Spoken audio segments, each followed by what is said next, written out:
In this challenge, we are given the list, Dear God, and it has a number of nested objects, and we're asking which of the following would return true. So, is 60 in the list that resides at index 0?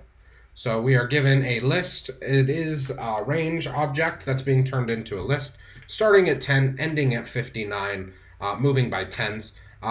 Looks like they're trying to be a little tricky here, that we're expecting 60 to be in the list, although it's not, right? And we can also say the same thing is true for this second list.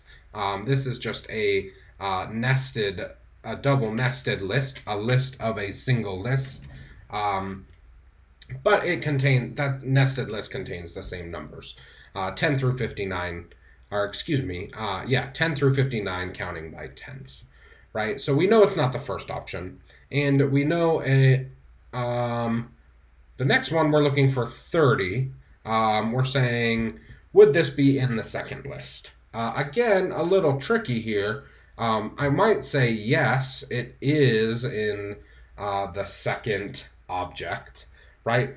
But the second object is a list, and inside of that is another list, right? So I'm actually, this is going to return a list of a list, and actually, I've made a mistake here.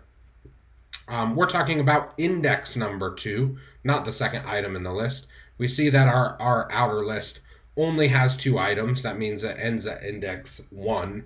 And index 2 would actually throw an error.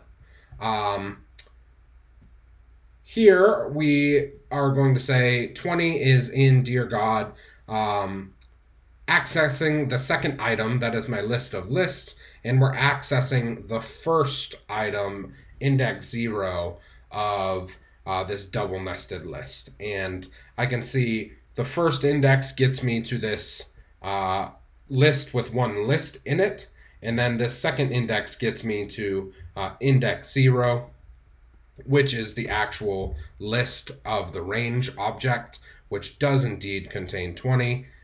Final answer, and we can see that's correct.